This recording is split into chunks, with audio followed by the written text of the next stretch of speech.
Bom dia a todos, com a graça de Deus. Amados irmãos, vamos abrir as nossas Bíblias no livro dos Salmos, capítulo 24.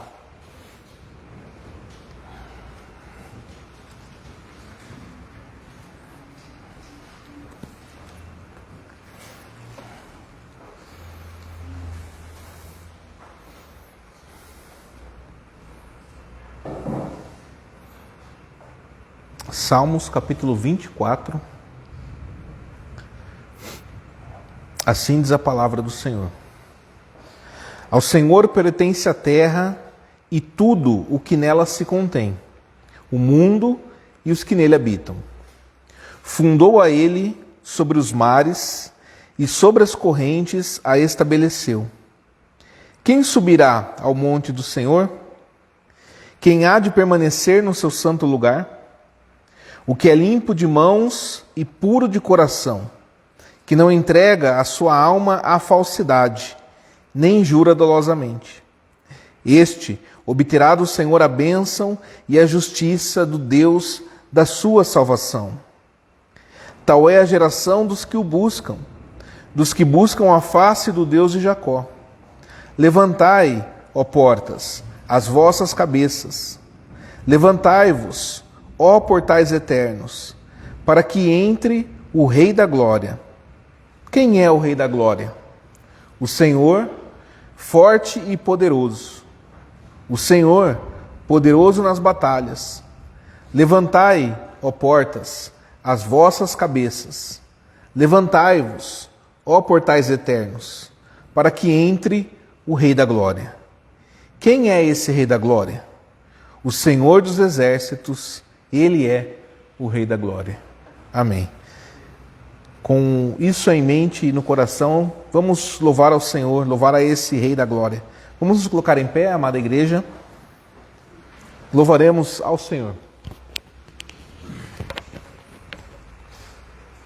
Do Senhor é a terra e a sua plenitude, o mundo e todos os habitantes seus, pois sobre os mares ele a fundamentou, e sobre as correntes estabeleceu.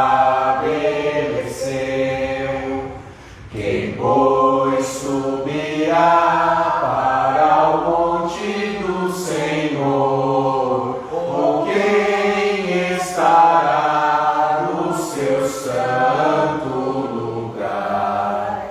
Aquele que é limpo de mãos e coração, não ama a vaidade, enganoso não é. Tal homem recebe a bênção do Senhor, justiça do Deus da sua salvação. Tal é a linhagem daqueles que o buscam, que buscam a face do Deus de Jacó.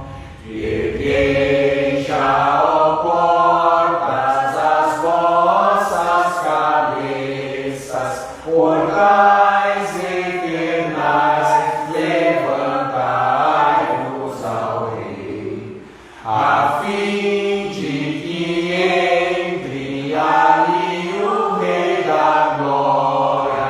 Portais eternais, levantai-vos ao Rei. Quem é o Rei da Glória, este Rei tão glorioso, Senhor das batalhas, que é forte em poder? Erguei já, ó portas, as vossas cabeças, portais eternais, levantai-vos ao Rei, a fim de que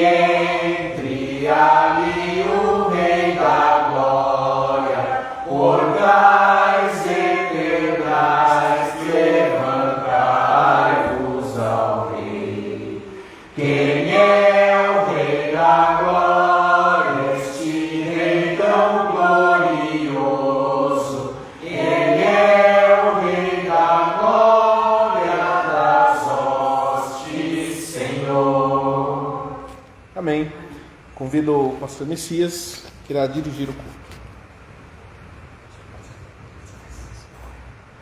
Bom dia, irmãos. Deus abençoe a todos. Quero convidar os irmãos para buscarmos a Deus numa oração, uma oração de invocação. Esvazie-se de tudo que habita a sua mente, a exemplo de Cristo, que se esvaziou da glória de ser Deus. Esvazie-se de tudo que habita a sua mente e concentre-se apenas em prestar um culto verdadeiro, um culto em espírito e em verdade ao Rei da Glória. Oremos. Pai Santo e Eterno, Deus Pai, Filho e Espírito Santo, Senhor de toda graça, Deus sublime, soberano, excelso, Deus grande em poder, o único Deus vivo, Deus bom e reto, justo, misericordioso.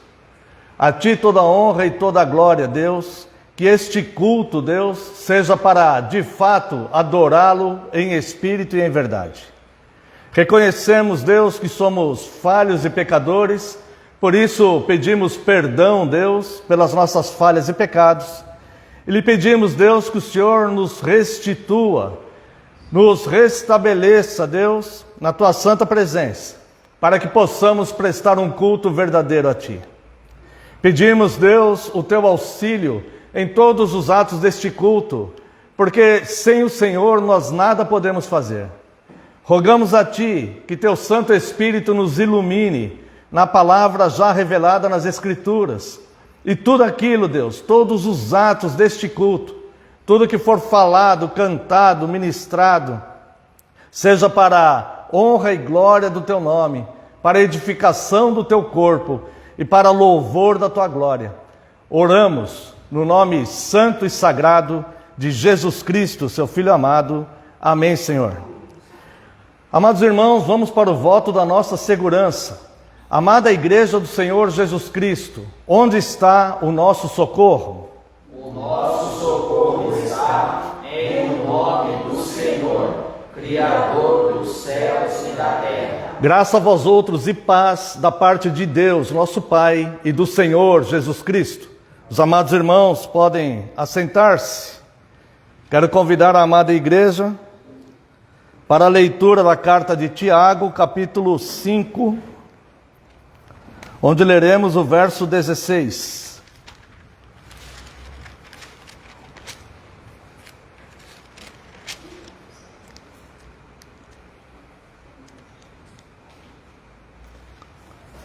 Tiago, capítulo 5, onde leremos o verso 16.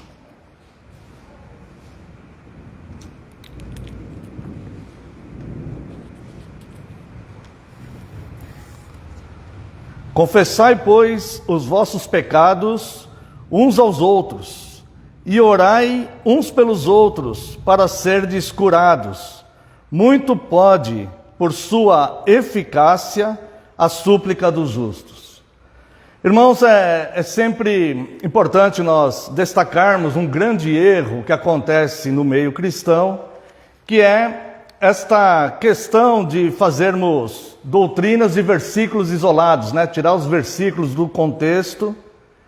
E para defendermos uma ideia, uma doutrina principalmente, isso é muito complicado, porque os versículos eles fazem parte de um contexto, de uma ideia geral, E quando nós tiramos um deles e isolamos do seu contexto, isso muda o sentido que o próprio Deus está revelando nas Escrituras, E aqui, este versículo é um versículo clássico desses que é muito mal interpretado muitas vezes.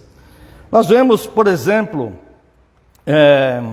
vou mencionar, a Igreja Romana, por exemplo, que usa esse versículo como uma espécie de base para as pessoas confessarem ao que eles chamam de sacerdotes, ou aquela questão do confessionário, a pessoa ir confessar ao padre. Aqui, na verdade, esse versículo não se aplica a isso, não é isso que está dizendo aqui. Primeiro, que aqui está dizendo uma confissão mútua. Confessemos, Veja o versículo como que ele é. Confessai, pois, os vossos pecados uns aos outros. Então há uma confissão aqui mútua, e não como eles fazem ali, que o fiel vai confessar para o sacerdote, mas o sacerdote não confessa para o fiel, né?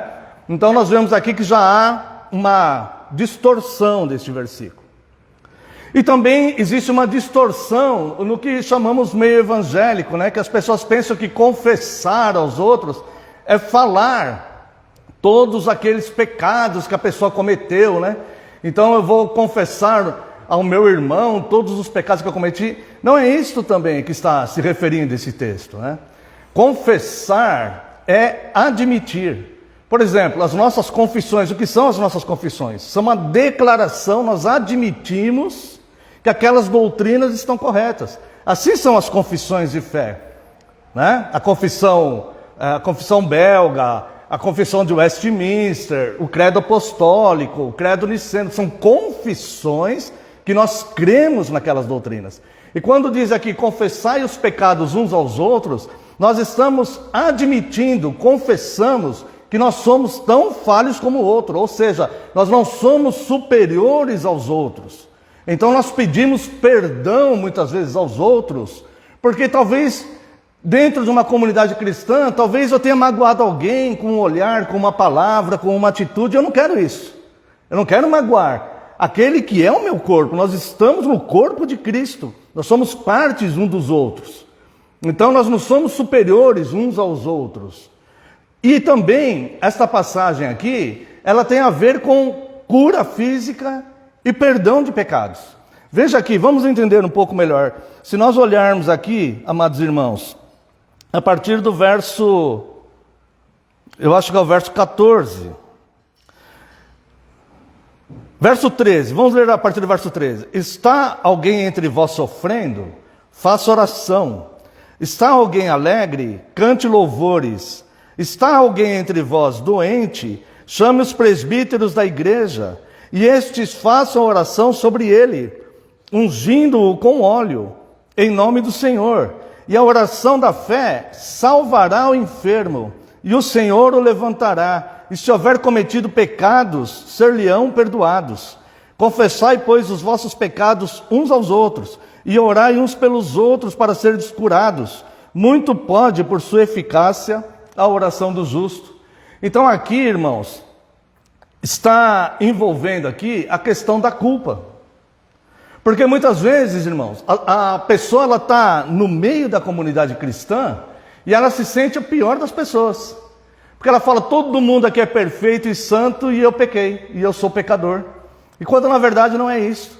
Todos nós necessitamos da graça de Deus, todos nós confessamos que somos falhos, somente Deus é santo. Somente Deus é santo. Nós somos santificados por Deus, nós devemos nos tornar santos. Como? Separando o bem e do mal. Tornar-se santo é separar o que é mal, o que é bom do que é mal. Então, nós vamos nos esforçando sempre para fazer o que é bom e não fazer o que é mal. Essa é a nossa caminhada. Mas é fato que muitas vezes nós erramos. Muitas vezes com uma palavra que não deveríamos dizer, com uma atitude que não deveríamos tomar, e nós falhamos.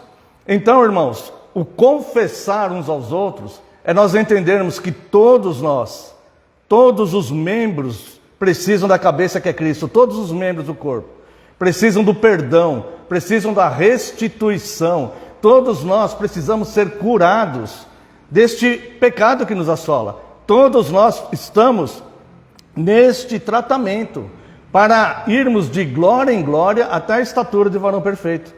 E muitas vezes a culpa, quando ela é aniquilada em nós, ou seja, quando nós encontramos o perdão, quando nós reconhecemos o perdão dos nossos pecados, muitas vezes o nosso físico encontra cura também, porque a culpa, ela corrói, ela destrói a pessoa. Aquela culpa que está lá no seu íntimo, que só ela sabe o que ela cometeu e que ela não encontra refrigério em lugar nenhum. Mas a palavra de Deus oferece o refrigério. Nós precisamos ser instruídos nesta palavra.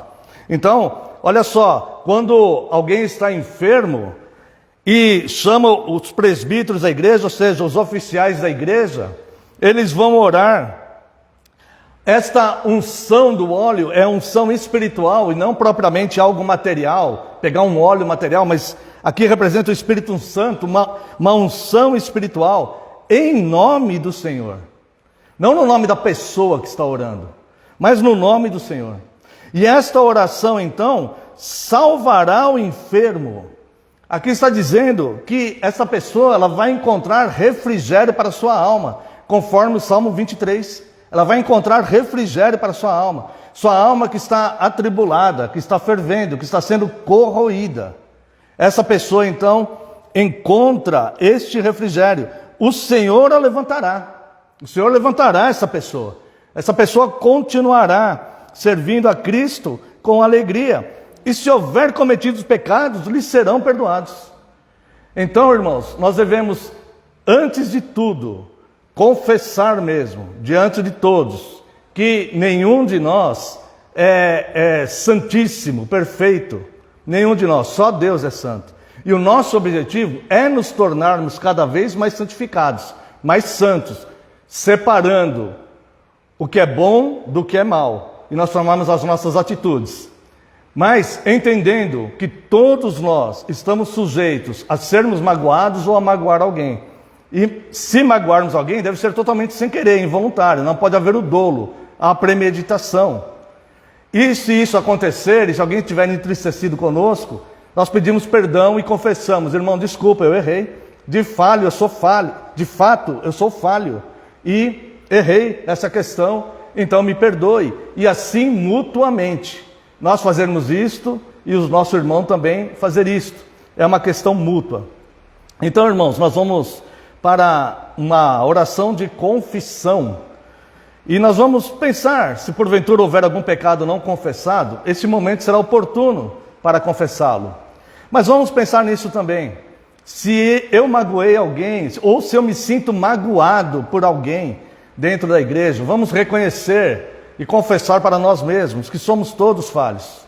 E vamos perdoar pessoas que porventura tenham nos magoado. Vamos perdoar. E este é o mandamento do Senhor, que nós devemos perdoar, lembrando que o perdão não é um sentimento, mas o perdão é uma atitude que nós devemos tomar diante de Deus e do nosso próximo. Vamos a uma oração de confissão. Os irmãos orarão silenciosamente e eu orarei em voz audível. Oremos. Pai eterno, santo e glorioso, diante da Tua majestade, Senhor, diante da Tua presença santa, nós reconhecemos, Deus, e confessamos que somos de fato pecadores e falhos, e lhe pedimos perdão, Deus, perdão pelos pecados, Senhor, que cometemos, até mesmo aqueles pecados involuntários. Se magoamos alguém, ó Deus, se entristecemos alguém, nós lhe pedimos perdão. Principalmente se magoamos ou entristecemos alguém da nossa comunidade cristã, aonde é o nosso domicílio espiritual. Nós pedimos perdão ao Senhor. Pedimos que o Senhor nos renove, Deus, com um espírito inabalável, com um coração puro. Queremos ter coração puro, Deus, coração limpo. Queremos ser puros de mãos. Queremos ser santos, Deus, aprendendo cada vez mais a não fazer o mal, mas fazermos o bem. E quando errarmos, Deus, nós pedimos que o Senhor nos levante, que o Senhor nos perdoe e que o Senhor nos ajude na caminhada, passo a passo, Deus, rumo ao lar celestial, que o Senhor tem preparado, de fato, para cada um de nós. Perdão, Deus, pelas nossas falhas e pecados. E obrigado, Senhor, pela Tua graça e pelo Seu amor. No nome santo, santíssimo de Jesus Cristo é que oramos. Amém, Senhor. Irmãos, vamos louvar a Deus com o hino 246, o hino Rei Sublime. Durante o cântico deste hino, aquele que sentir o desejo de estar ofertando, este momento será oportuno. Hino Rei Sublime. Oh, Rei sublime em majestade e glória, sobre as milícias do celeste além,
Convido os amados irmãos para confessarmos a nossa fé cristã, a nossa fé nas doutrinas cristãs, através do credo apostólico.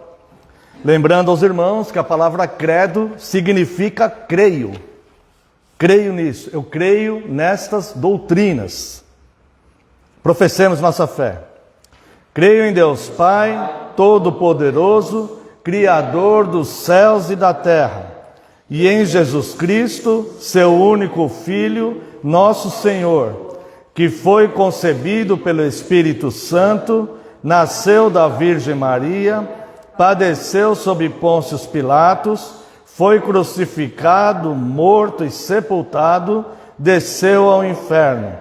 No terceiro dia, ressurgiu dos mortos, subiu ao céu e está sentado à direita de Deus Pai Todo-Poderoso, de onde há de vir a julgar os vivos e os mortos.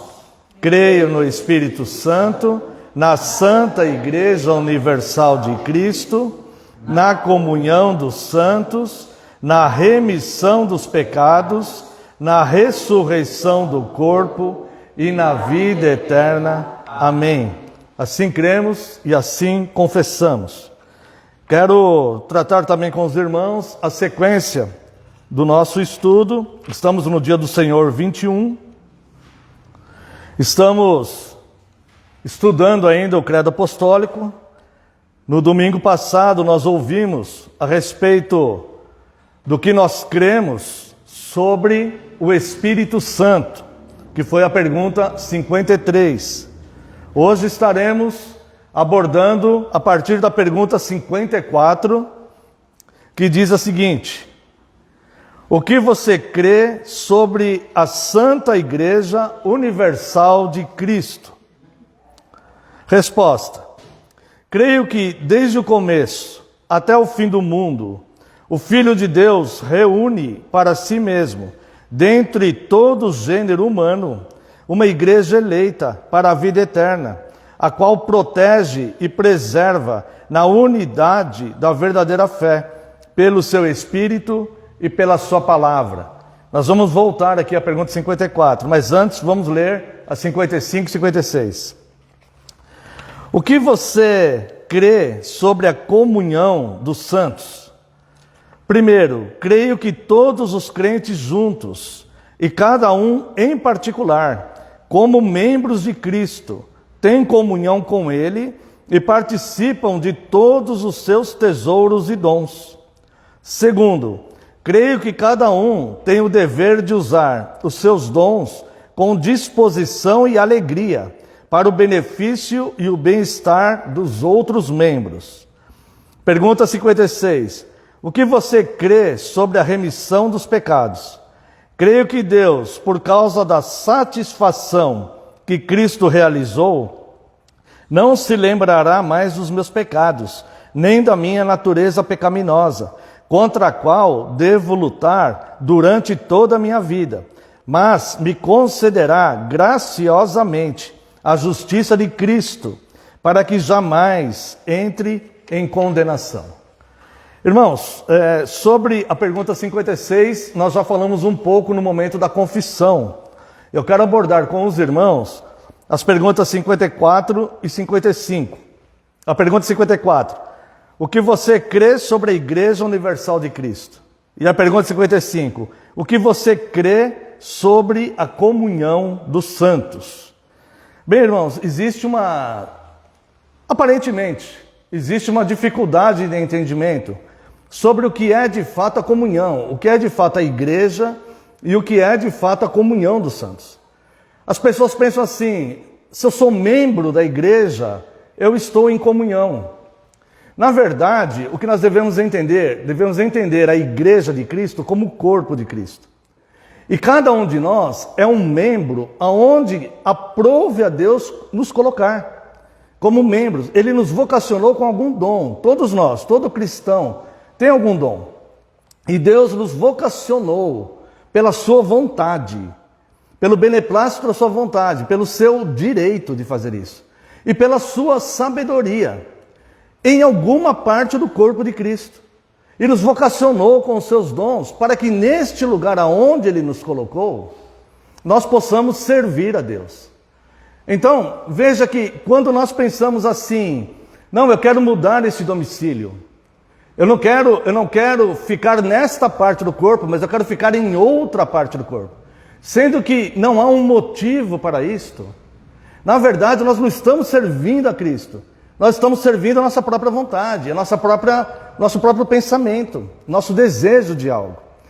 Na verdade, nós somos aquilo que Deus determinou que nós fôssemos. E nós só vamos entrar em comunhão e servir a Deus quando nós estivermos no centro da vontade dEle. Eu quero convidar os amados irmãos para a leitura de 1 Coríntios, capítulo 12, a partir do verso 12. Onde o apóstolo Paulo, ele ensina essa questão. Ou seja, não fomos nós que decidimos em que parte do corpo nós deveríamos estar. Não somos nós que escolhemos isso. Irmãos, no meio evangélico nós vemos aí uma migração de pessoas. Sai de uma igreja, vai para outra, sai de uma igreja, vai para outra, sai de uma igreja, vai para outra. Não é assim a fé cristã. A fé cristã é aonde Deus me colocou. O que eu devo fazer aonde Deus me colocou. Se o cristão ele encontra uma igreja fiel, onde os seus oficiais, a sua liderança, não tem problemas de desonestidade, não tem problemas de escândalo, não tem problemas de imoralidade, aonde a igreja ela é fiel às Escrituras e aonde não há uma liturgia profana, onde não há blasfêmias, não há motivo nenhum para a pessoa abandonar o seu domicílio. Ou seja, é nesta parte que Deus colocou esta pessoa.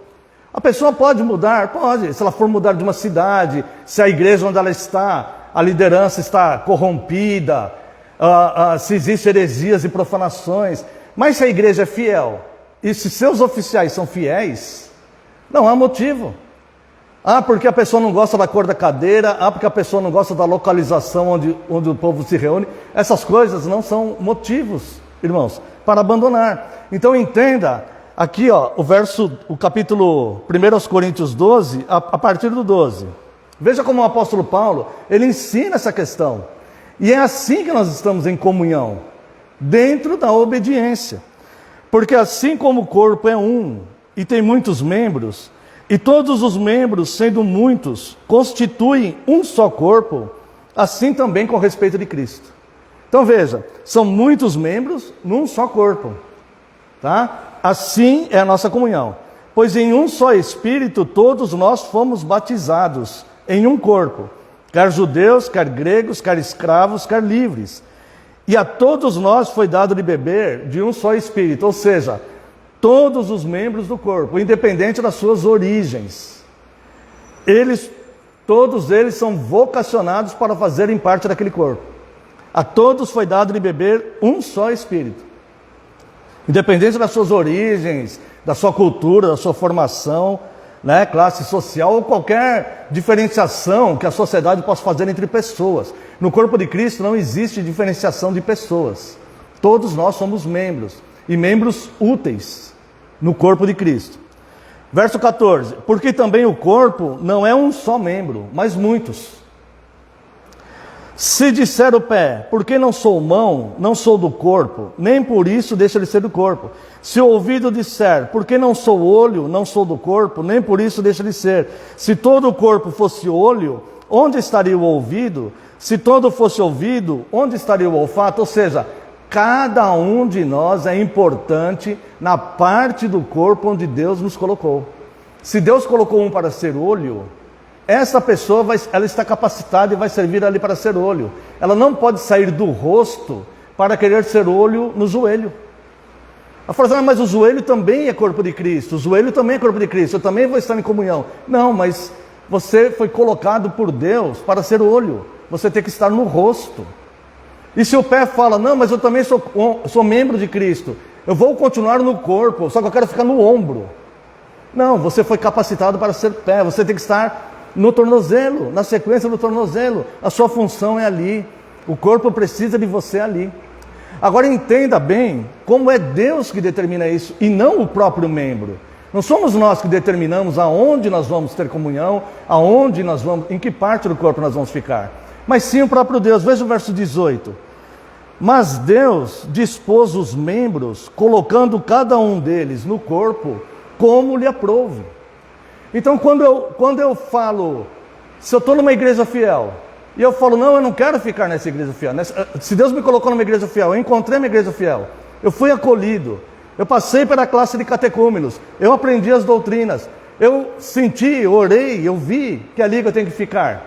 E se essa igreja continua sendo fiel, se não há escândalos no meio, se não há pecados na liderança, se a igreja continua sendo fiel, e eu falo, não, mas eu quero estar em outra parte do corpo.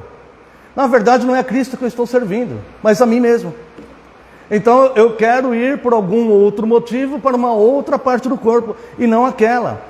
Neste caso, irmãos, eu entro em desobediência a Deus, porque o verso 18, ele está dizendo que Deus dispôs os membros de cada um no seu lugar conforme lhe aprouve. Aqui que está dizendo isso?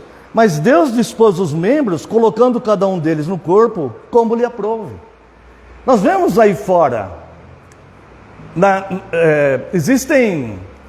Cristo tem uma igreja só, mas nós vemos aí fora que nós sabemos que existem instituições que elas não seguem a Bíblia e não instruem os seus membros a seguirem a Bíblia. E existe então uma migração, um sai de uma igreja, vai para outra, depois vai para outra, depois vai para outra. Eu mesmo conheço pessoas que já participaram de igrejas de todo tipo de segmento, onde não existe uma convicção, onde não existe uma firmeza teológica, né? Então, na verdade, irmãos, o que nós precisamos é obedecer. Mas Deus dispôs os membros, colocando-os, cada um deles no corpo como lhe aprouve. Se todos, porém, fossem um só membro, onde estaria o corpo? O certo é que há muitos membros, mas um só corpo. Agora observe bem o verso 21, irmãos. O que Paulo fala para os membros. Não podem os olhos dizer à mão, não precisamos de ti, nem ainda a cabeça aos pés, não precisamos de vós. Todos que aprove a Deus colocar neste corpo de Cristo, todos são úteis aqui e nós precisamos de todos eles. Nós precisamos de todos os que estão aqui. Todos são olhos, todos são... O olho não pode dizer para a mão, não preciso de ti. A mão não pode dizer para o pé, não preciso de ti. Nós somos um corpo só, somos membros uns dos outros. O que eu não posso fazer, o irmão faz. O que o outro irmão não pode, a irmã faz. O que a irmã não pode, o outro faz. Um fica orando pela igreja, o outro contribui de alguma forma. Todos nós somos importantes e nós precisamos de todos. E aqui ainda vai dizer, verso 22... Pelo contrário, os membros do corpo que parecem ser mais fracos são necessários. Ou seja, todos são necessários. Nós, que somos membros de uma igreja, nós temos responsabilidade com esta igreja. Nós temos responsabilidade com o corpo de Cristo. Imagina se a minha mão resolva falar, não quero mais ficar nesse corpo, eu quero ir para o corpo do Arnold Schwarzenegger. E ela me deixa aqui. Eu vou sentir falta na minha mão, o meu corpo vai ficar debilitado. Imagina se o meu coração fala, não, eu não quero mais ficar aqui, eu quero ir no coração do maior poeta que existe, eu quero estar lá. Eu quero ser o coração dele. Não, irmãos, se eu ficar sem o meu coração, eu vou perder um membro vital, um órgão vital, entende? O meu corpo. Então, nós somos, cada um de nós, precisamos uns dos outros. Nós não podemos simplesmente abandonar o corpo. Nós não podemos fazer isso. É como um casamento. Nós somos membros uns dos outros, nós pensamos nisso antes. Nós ficamos um ano quase fazendo uma classe de catecúmenos. Nós oramos. Nós não podemos simplesmente agora falar, olha, eu não gosto da cor dessa cadeira. Eu não posso fazer isso. Né? Se eu vou falar algo, irmãos, se eu receber um convite para pastorear uma igreja onde eu vou ganhar dinheiro, eu posso até ir e ganhar dinheiro, mas eu estou abandonando o meu domicílio. Eu estarei abandonando o meu domicílio. Eu vou deixar uma igreja sem a minha função aqui, até que chega outra. Eu posso ir, depois que chegar o outro, depois que acontecer alguma coisa, que Deus conduzir de alguma forma.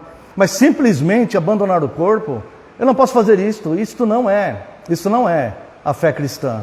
Isso não é. Então, nós vemos aqui, olha só. Pelo contrário, verso 22. Os membros do corpo que parecem ser mais fracos são necessários. E os que parecem menos dignos no corpo, a este damos muito maior honra. Também os que em nós não são decorosos, revestimos de especial honra. Mas os nossos membros nobres não têm necessidade disso. Contudo, Deus coordenou o corpo, concedendo muito mais honra àquele que menos tinha, para que não haja divisão no corpo. Pelo contrário, cooperem os membros com igual cuidado e com favor uns dos outros. De maneira que se um membro sofre, todos sofrem com ele. E se um deles é honrado, com ele todos se regozijam. Ora, vós sois corpo de Cristo e individualmente membros deste corpo. Aqui está o que é comunhão. Então, quando nós dizemos, creio na comunhão dos santos, pergunte para si mesmo, você crê nisso que está escrito aqui? Mas os nossos membros, eu vou ler de novo. Você crê nisso aqui, na comunhão dos santos? Verso 25. Para que não haja divisão no corpo. Você se preocupa com isso? Para que não haja divisão no corpo, no domicílio onde Deus te colocou. Para que não haja divisão no corpo. Comunhão dos santos. Cooperem membros com igual cuidado em favor um com os outros. Essa é a comunhão dos santos. Não é simplesmente ter seu nome rolado no rol de membros de uma igreja e viver totalmente desinteressadamente pela igreja. Mas aqui está dizendo, todos cooperam com os membros com igual cuidado em favor uns dos outros. De maneira que se um membro sofre, todos sofrem com ele. E se um deles é honrado, com ele todos se regozijam. Ora, vós sois corpo de Cristo e individualmente membros deste corpo. Nós passamos uma situação aqui em que nós sofremos. Nós vamos abandonar o corpo porque nós sofremos? O joelho vai abandonar a minha perna porque a minha perna se machucou, porque minha perna está doendo? Ele pode pensar, eu poderia ser o joelho de um atleta, eu poderia ser o joelho de um corredor de atletismo, de um grande astro de futebol. Não, irmãos. Então, a comunhão dos santos, que diz aqui a pergunta 24, a pergunta 54, né? O que você crê sobre a Igreja Universal de Cristo? E a pergunta 55, o que você crê sobre a comunhão dos santos? Resultado, nós cremos que a igreja, ela é universal. Cristo tem uma igreja só, e ela está espalhada pelo mundo inteiro. Mas nós somos membros, e nós estamos na parte do corpo aonde aprouve a Deus nos colocar. Deus aprouve a Deus nos colocar naquela parte do corpo. Então, uma vez que nós estamos ali instalados neste domicílio, se nós quisermos mudar para outra parte do corpo, nós vamos entrar em desobediência, salvo se houver uma necessidade para isso, se houver um motivo, né, para isto, tá? Mas nós somos membros uns dos outros. Então a comunhão dos santos é cooperar no corpo aonde nós estamos inseridos. Quero convidar os amados irmãos, só para a gente terminar esta pequena porção, que às vezes a pessoa fala assim, poxa, mas tudo bem, a igreja ela não tem escândalo na sua liderança, não tem pecado na liderança, a igreja é fiel, não existe profanações no culto, na liturgia, a mensagem não é herética, a mensagem é fiel à Bíblia, mas mesmo assim eu não estou satisfeito lá, não estou satisfeito. Eu quero te dar uma informação, ore, porque existe um Deus que trabalha para resolver todas as coisas. Eu quero deixar com você Isaías 64:4. Isaías 64:4. Veja aqui. Porque desde a antiguidade não se ouviu, nem com o ouvido se percebeu, nem com o olho se viu, Deus além de ti, que trabalha para aquele que nele espera. Então, se você vê que a tua igreja precisa de uma mudança, ore, contribua, ajude a mudar. Se essa mudança for para melhor, confie em Deus, porque é Ele que opera essas coisas. Não é abandonando o corpo que nós vamos solucionar problemas, irmãos. Não é abandonando pessoas que nós vamos solucionar problemas. Aqui está dizendo, confie em Deus, porque desde a antiguidade não se ouviu, nem com o ouvido se percebeu, nem com o olho se viu, Deus além de ti, que trabalha para aquele que nele espera. Aqui, eu vou dizer, é uma orientação bíblica, tanto do apóstolo Paulo aos Coríntios, como de Isaías aqui. Esta palavra bíblica, não a minha palavra, esta palavra bíblica, ela é fiel e digna de toda aceitação. Portanto, a igreja está orientada pela santa palavra de Deus a ter um comportamento digno, honesto, de cumprir as suas responsabilidades com o corpo no domicílio, aonde aprove a Deus colocar cada um dos seus membros. Quero convidar os amados irmãos para louvarmos a Deus com o Salmo 11.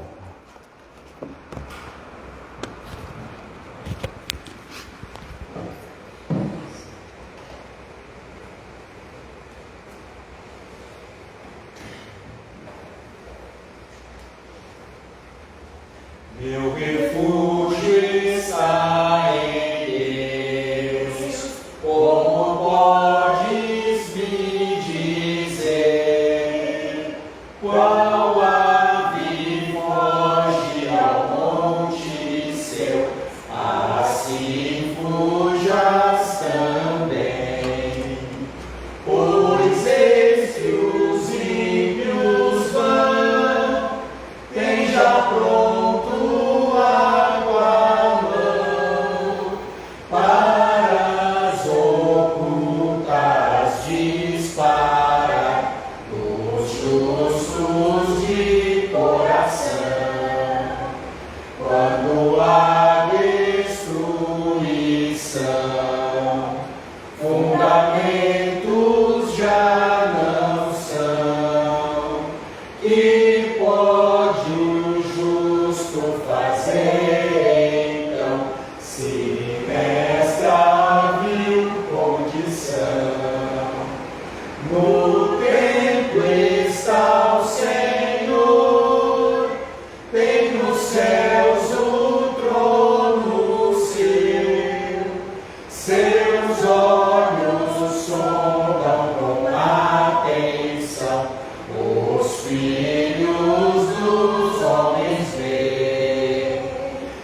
e vento abrasador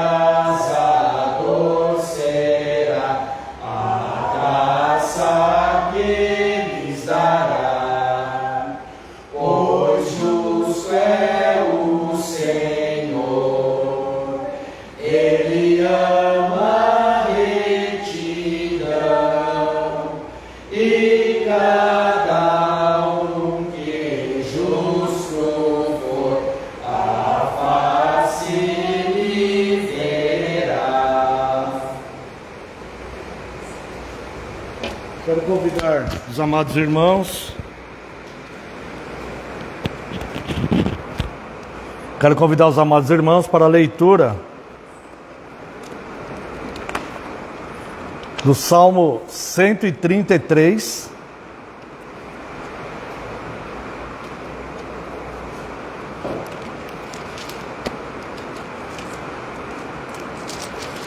Tá dando para ouvir bem atrás? Que o barulho da chuva, né? Dá para ouvir? Salmo 133. Todos lá? Senhor, não é soberbo o meu coração. Perdão, li errado, irmão. Salmo 133. Ó, como é bom e agradável viverem unidos os irmãos. É como óleo precioso sobre a cabeça, o qual desce para a barba de Arão, e desce para a gola de suas vestes. É como o orvalho do Hermon, que desce sobre os montes de Sião. Ali ordena o Senhor a sua bênção e a vida para sempre. Quero também convidar a amada igreja para a leitura de segundo livro das Crônicas, capítulo 7. Leremos a partir do verso 11. Leremos do 11 ao 22. Segundo Crônicas, capítulo 7. Assim Salomão acabou a casa do Senhor e a casa do rei. Tudo quanto Salomão intentou fazer na casa do Senhor e na sua casa, prosperamente o efetuou. De noite apareceu o Senhor a Salomão e lhe disse: ouvi a tua oração e escolhi para mim este lugar, para a casa do sacrifício. Se eu cerrar os céus de modo que não haja chuva, ou se eu ordenar aos gafanhotos que consumam a terra, ou se eu enviar a peste entre o meu povo, se o meu povo, que se chama pelo meu nome, se humilhar e orar e me buscar e se converter dos seus maus caminhos, então eu ouvirei do céu, perdoarei os seus pecados e sararei a sua terra.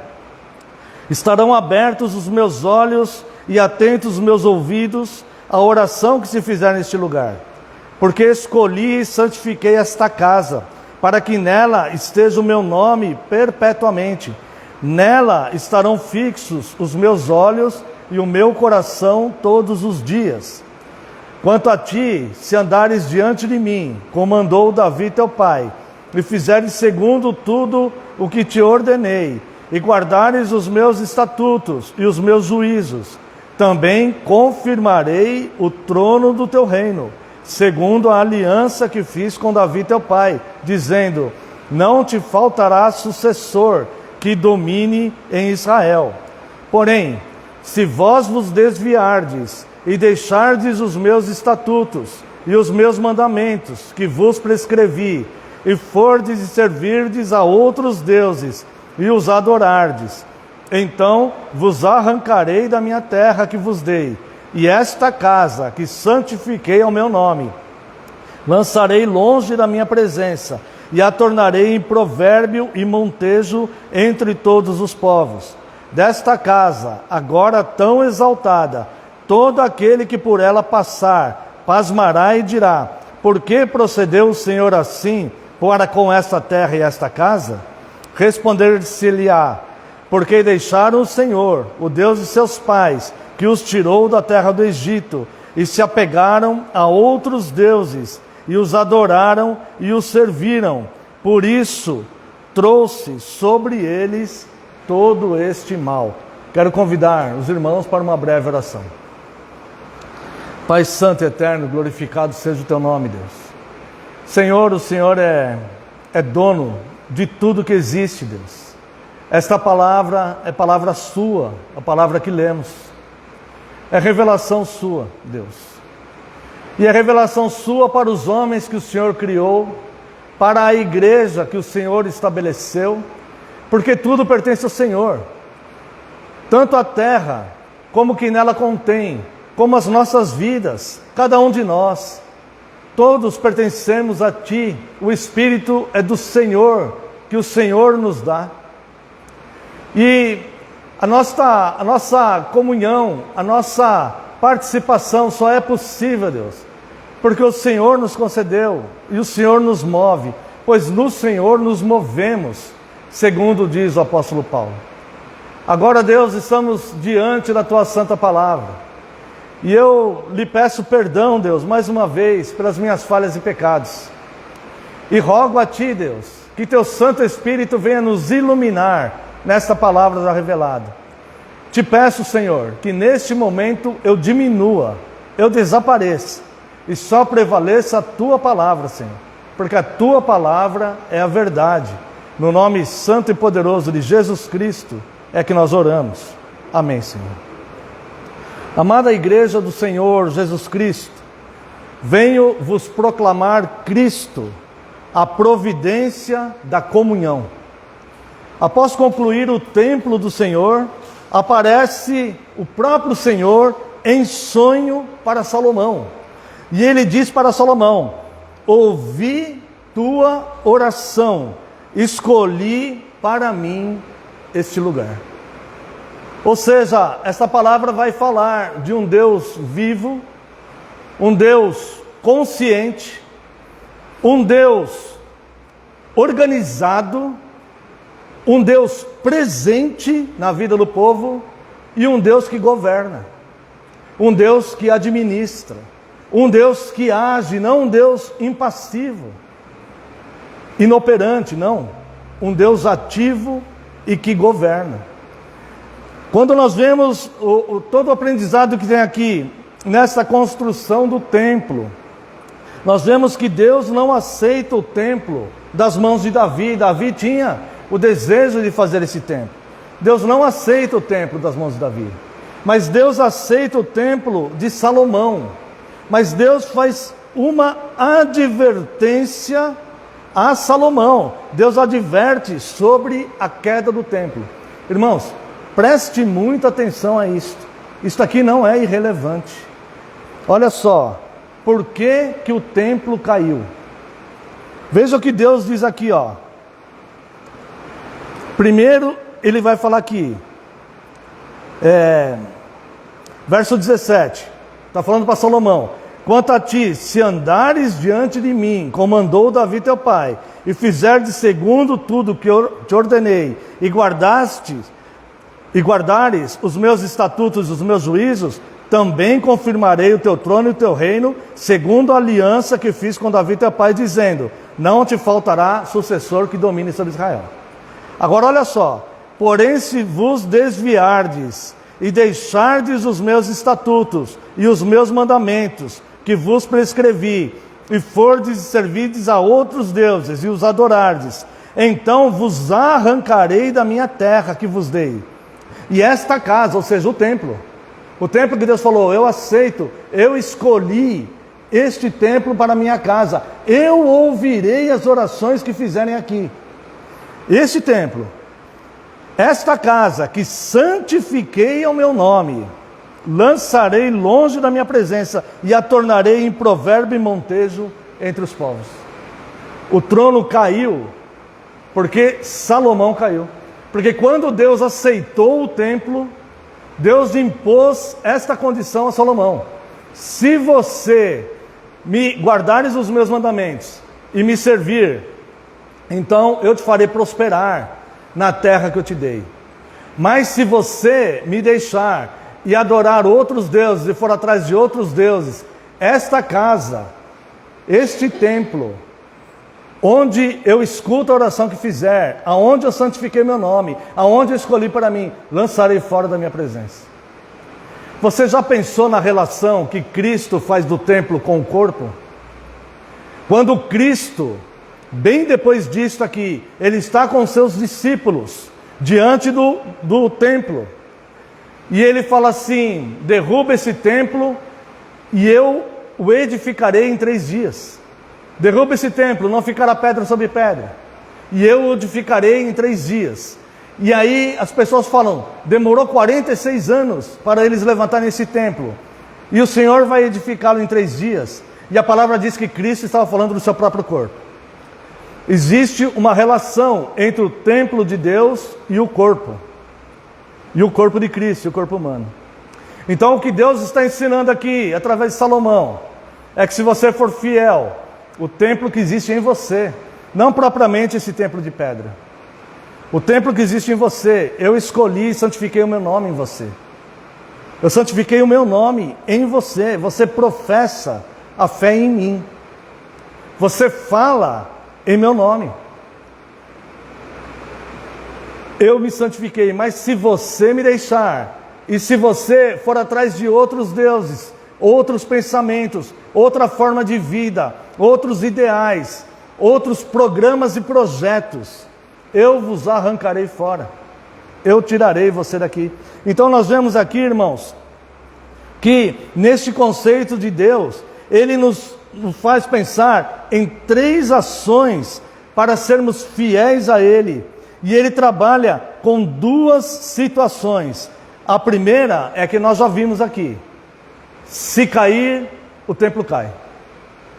E a segunda é que ele vai falar aqui no verso 13. Veja o governo de Deus e a autoridade de Deus sobre todas as coisas. Se eu cerrar o céu de modo que não haja chuva, ou se eu ordenar aos gafanhotos que consumam a terra, ou se eu enviar a peste entre o meu povo. Primeira coisa aqui, irmãos. Nosso único consolo na vida ou na morte é saber que não pertencemos a nós mesmos, mas pertencemos a Cristo. E tudo que Ele permite, ou tudo que Ele envia nas nossas vidas, vem pela sua vontade. Tudo que nos acontecer, tudo que acontecer a esta igreja, tudo que acontecer a cada um de nós, é porque Deus mandou, Deus permitiu, Deus governou, seja o que for. Veja que aqui estou falando de coisas negativas, ou seja, Deus opera em todas as coisas. Se eu cerrar os céus de modo que não haja chuva, se eu ordenar aos gafanhotos que não consumam a terra, ou se eu enviar peste entre o meu povo. A impressão que dá, se nós tirarmos somente esse versículo, é que não há esperança para o homem.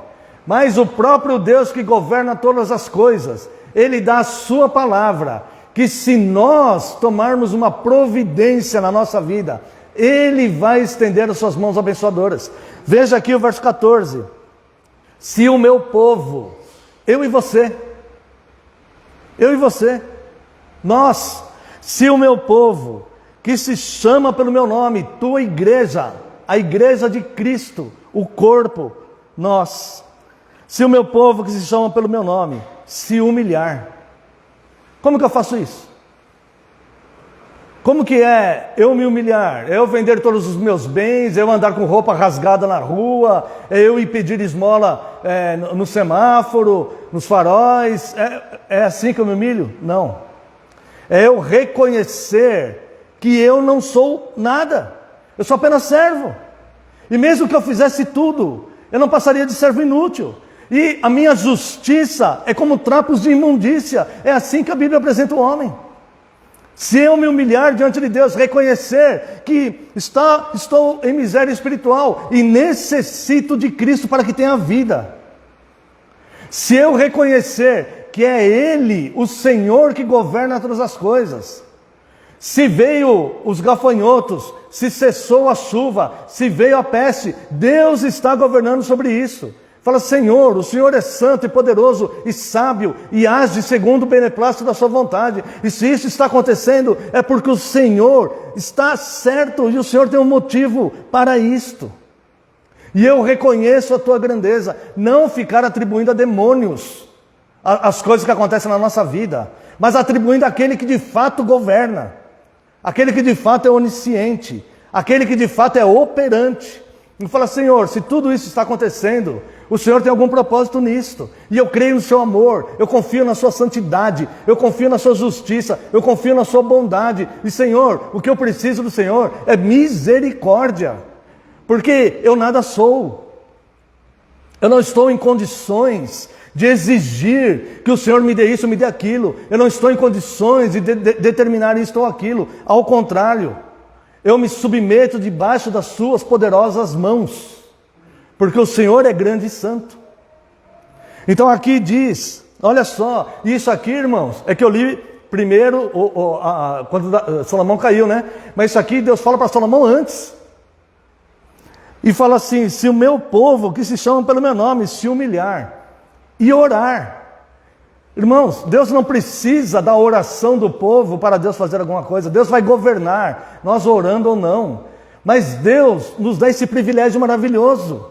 Deus nos dá uma oportunidade maravilhosa de buscar o Rei do Universo, seja qual for a nossa angústia, seja qual for a nossa situação, seja o desastre que o pecado cometeu na nossa vida, seja o que for. Há tempo, enquanto respira, enquanto o coração bate, de nós nos submetermos a Ele, de nós buscarmos a Ele em oração, falar: Senhor, tem misericórdia de mim. Senhor, sê comigo. Senhor, me estenda a mão. Senhor, olha a minha família. Senhor, por favor, cuida da minha igreja. Senhor, por favor, cuida do meu marido. Pai, por favor, cuida da minha esposa. Senhor, cuida dos meus filhos. Senhor, cuida da minha própria vida. Senhor, me estenda as mãos. Estou carente e necessitado. E Deus, olha, a palavra de Deus fala que nós estamos embaixo do estrado dos pés do Senhor. E Ele olha a terra e vê os homens como gafanhotos. E Deus é eterno. E Ele somos seu povo de vermezinho de Jacó. Mas sabe o que Ele faz? Ele se inclina para nos ouvir. A mão dele não está atada, o braço dele não está atado, que ele não possa estender para nos abençoar, e nem seus ouvidos agravados ou tapados para que ele não possa ouvir a nossa oração. Pelo contrário, ele nos estimula a buscá-lo e apresentar a ele as nossas dificuldades, e as nossas incertezas, e as nossas inseguranças, e as coisas que nós queríamos tanto e que parecem que não acontecem, e nós podemos falar com ele em qualquer momento do dia, ou da noite, ou da madrugada. E Ele nos concede essa graça, irmãos. Esse texto aqui é tão rico, porque nós vemos um Deus poderosíssimo em governar o mundo. E se eu parar? E se eu fechar o céu para que não haja chuva? E se eu enviar peste ao povo? Mas, se o meu povo se humilhar e orar, ou seja, aquele que tem poder para segurar a chuva, aquele que tem poder para enviar peste, Ele nos abre a possibilidade, totalmente com amor. Me busque, ore. Se você reconhecer o seu lugar, se você reconhecer que existe um Deus poderoso e que você é apenas uma criatura, um ser humano, você é apenas o pó da terra, cheio de inquietações e necessidades. Essa é a vida do ser humano. Se você reconhecer isto, ore a mim, se humilhe, ore a mim. Eu estou aqui para ouvir você. Eu estou aqui para te auxiliar nessa caminhada. Eu te ajudo com a minha destra fiel. Não tema, apenas seja forte e corajoso. E diz aqui: se o meu povo que se chama pelo meu nome se humilhar e orar, e me buscar. Irmãos, orar não é buscar a Deus? Não. Quer dizer, mas aqui é necessário falar e me buscar, porque muitas pessoas estão acomodadas numa oração mecânica, simples. Senhor, me ajuda aqui. Senhor, resolve o meu problema. Senhor, paga minha conta. Senhor, faça isso. Senhor, por favor, faça aquilo. Senhor, socorre lá meu parente. Senhor, faça isso. Senhor, me dê bem-estar. É oração, mas aqui vem incluído e me buscar. Buscar a Deus, buscar a presença de Deus. Como aquele jovem que está apaixonado por uma menina que ele vai buscá-la na porta da escola, ele quer saber onde ela está para ir buscar, para ele conversar com ela, para ele estar com ela, ele sente aquele desejo de estar perto dela, ele sente falta dela, ele quer estar perto dela o tempo todo. Assim, buscar a Deus, não simplesmente orar. Ah, Senhor, me ajuda a pagar minha conta amanhã, obrigado, em nome de Jesus, amém. Mas buscar a Deus. Senhor, eu preciso mergulhar na Tua palavra, nos Teus conceitos, naquilo que o Senhor nos ensinou, da Tua vontade, dos Seus atributos. Senhor, como eu sou pequeno e falho. Deus, minha vida carece de muitas coisas. Engraçado, né? Certa vez alguém disse assim, se nós não tivéssemos tantos problemas como o ser humano tem, nós oraríamos a Deus? Se nós não precisássemos de tantas soluções como o ser humano precisa, nós oraríamos a Deus? Nós buscaríamos a Deus? Ou nós temos Deus ali somente para nós pedirmos coisas para Ele, para que Ele nos beneficie em algo?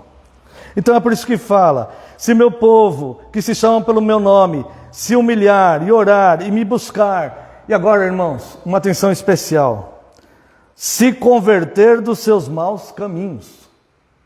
Olha só, não é aquela conversão de salvação, né? Porque ele já está falando, ele não está falando aqui para os ímpios. Ele está falando, se meu povo, os convertidos. Ele não está falando para ímpios. Ele está falando, se meu povo se humilhar, orar e me buscar, esse se converter dos seus maus caminhos. Esses caminhos perversos da indiferença. Esses caminhos perversos da maldade. Esses caminhos perversos da incredulidade. Esses caminhos perversos que nos afastam de Deus. E tantas outras coisas que nós vamos, se nós não vigiarmos e orarmos, nós começamos a seguir na nossa vida, todos nós.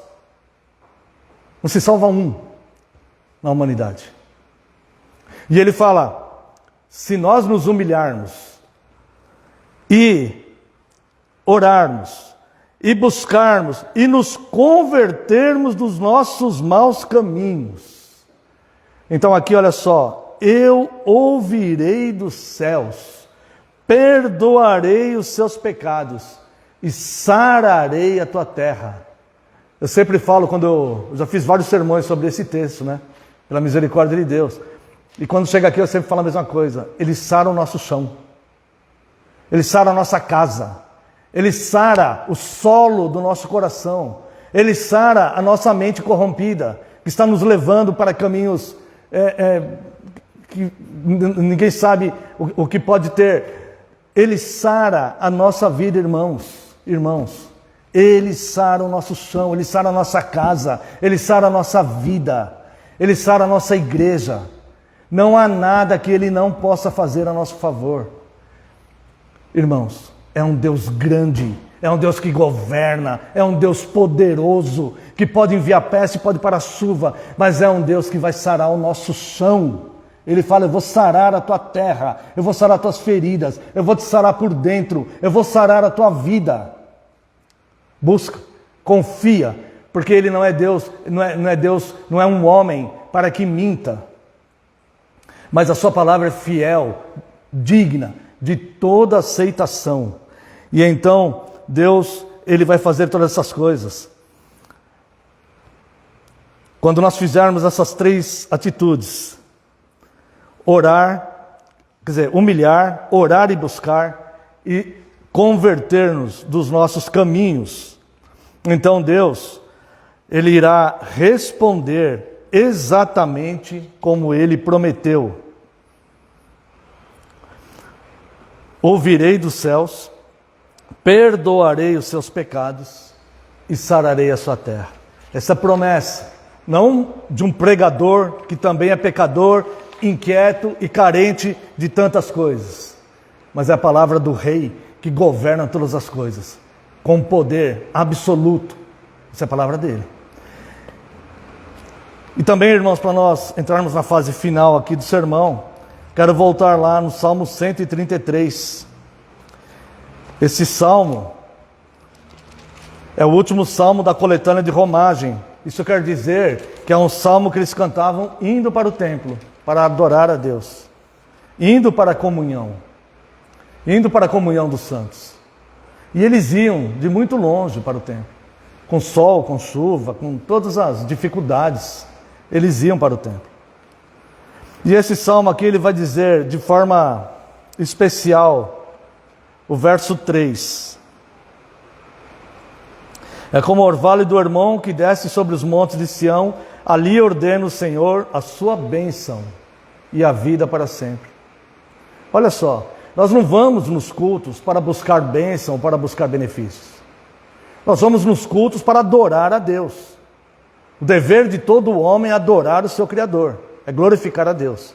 Então nós não vamos no culto para que Deus nos abençoe, nós não vamos por isso. Nós vamos no culto para adorar a Deus, porque é o nosso dever, é a nossa obrigação. Nós não quebramos o quarto mandamento. Nós vamos ao culto no dia do Senhor e cultuamos a Deus. Mas ali, Deus ordena a sua bênção. Olha só como é lindo esse salmo, e infelizmente não temos tempo para explorar mais, mas vamos falar de forma bem reduzida, né?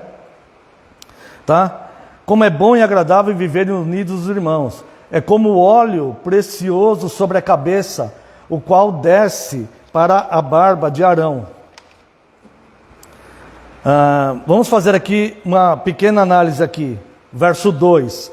O óleo representa o Espírito Santo na vida do povo de Deus. A cabeça é Cristo, o cabeça do corpo da igreja. E a barba de Arão, Arão era o sacerdote, representa o relacionamento entre o homem e Deus. Então veja como que Deus vai ordenar a sua bênção na comunhão dos santos. Na comunhão onde os santos estão na comunhão por obediência. Não porque ele tem um nome arrolado lá, está lá no hall de membros da igreja lá, e ele nem sabe o que está acontecendo com a igreja dele. Mas ele tem um nome lá arrolado, então ele acha que está em comunhão. Não. Aqueles que cooperam um com os outros e que não abandonam o seu domicílio, como Paulo falou. Olha só. É como o óleo precioso sobre a cabeça, o Espírito Santo, tá? Que vem da palavra de Cristo, que é o cabeça. O que desce sobre a barba de Arão, tá? A barba vai representar a nossa comunhão e desce para a gola das suas vestes. As vestes, elas representam nosso estado de santificação, de entendermos de fato que precisamos de santificação. Falamos já, né? O que é santo? É separar o bem do mal. Então, nesta condição é que nós estamos nessa verdadeira comunhão com Deus.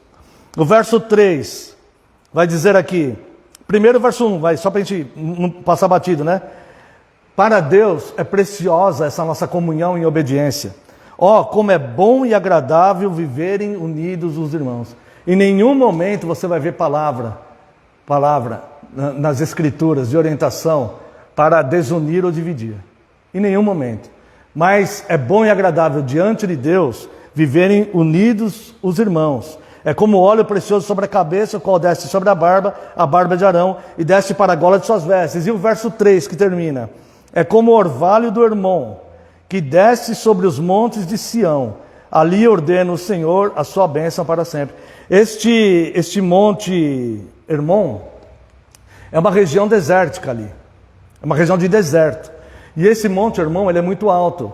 Então, existe uma espécie de uma neblina que cai sobre ele e refrigera o monte. Então, a parte de cima do monte, ela congela todo dia, mesmo sendo numa região desértica. Um fenômeno geográfico. E ele é conhecido como Monte Grisalho, porque você olha para ele lá em cima é tudo branco. As pessoas veem branco lá em cima. E nessa região desértica, o que acontece? Esse monte, o orvalho está sempre lá em cima, toda noite ele refrigera muito. Fica meio que congelado, né? Tipo assim. E aí, durante o dia, com aquele sol escaldante do deserto, aquele orvalho, ele começa a se descongelar e ele vai descendo para o monte. Então ele desce até o solo. E aí, então, ele irriga tudo em volta. Então, em volta tem palmeiras, tem tâmaras, tem uma vegetação ali grande, né?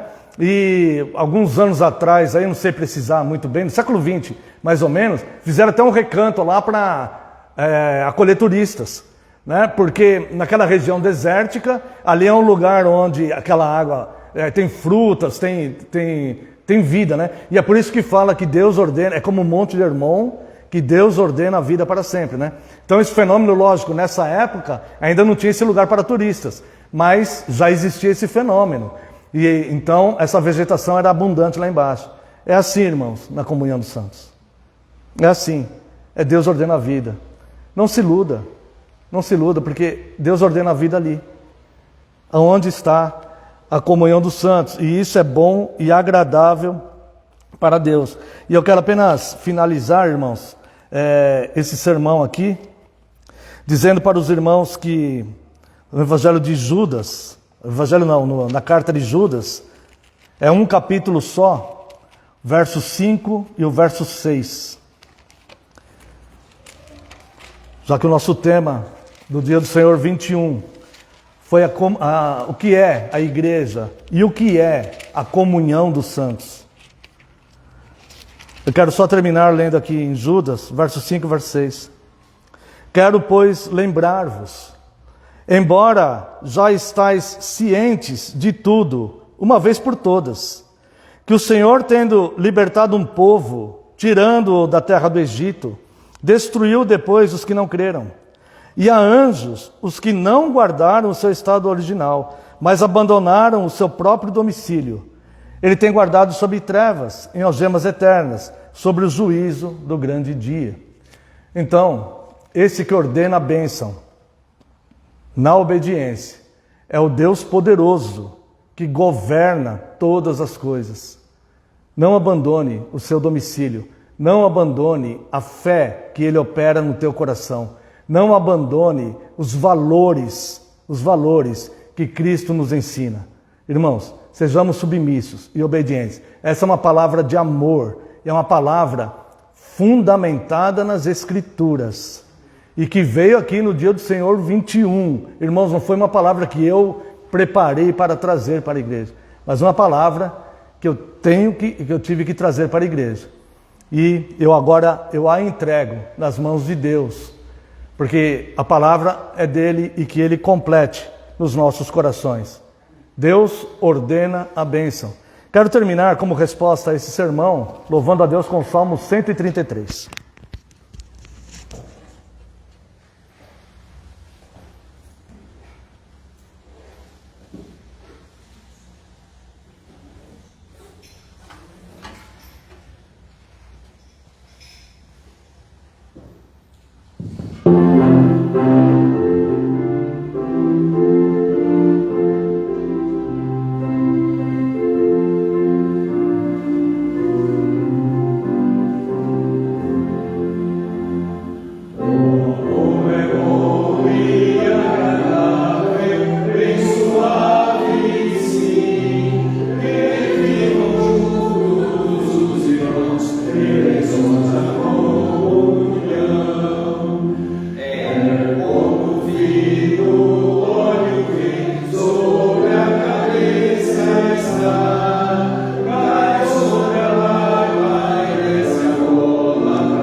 Se coloquem em pé, vamos a uma oração de encerramento.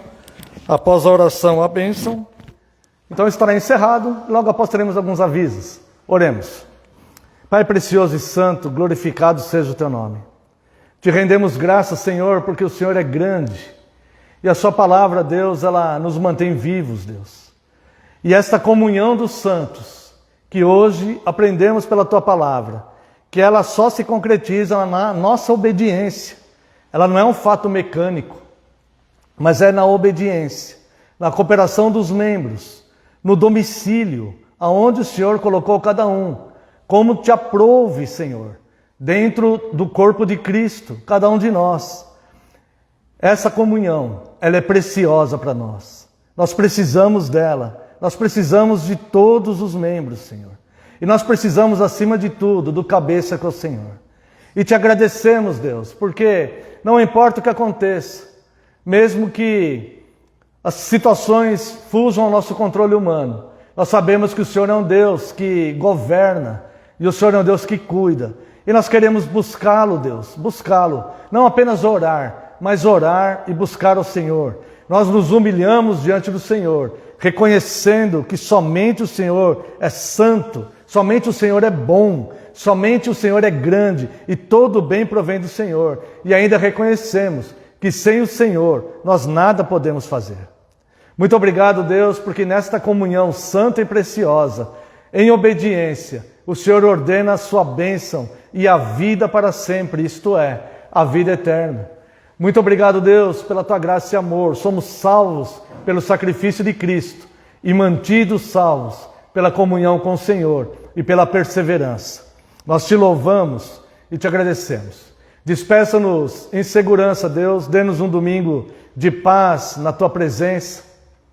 Abençoe aqueles que não puderam vir hoje, Deus. Essa chuva estava muito forte, nós cremos que muitos não vieram por causa dessa chuva. Abençoa-os onde quer que eles estejam, Deus. Se houver algum problema, estenda as suas mãos, guarde-os com o teu amor, livra-os de todo o mal. Assim também com relação a nós, livra-nos de todo o mal, nos abençoe, nos guarde, porque nós precisamos da tua bênção.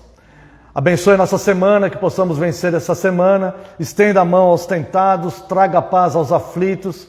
Se for da tua graça, Deus, traga cura aos que estão enfermos no nosso meio. Abençoe a nossa nação, abençoe as autoridades que tenham leis mais justas para a nossa nação. Abençoe todo o seu povo, espalhado em toda a face da terra, e traga paz a Jerusalém. Oramos no nome santo e sagrado de Jesus Cristo, seu Filho amado. Amém, Senhor, e glórias a ti. Receba a bênção, irmãos. Que a graça do nosso Senhor Jesus Cristo, o amor do Deus Pai e a comunhão e as consolações do Espírito Santo sejam sobre vós, agora e para todos sempre. Amém e amém. Os irmãos podem sentar um minuto, temos apenas alguns avisos.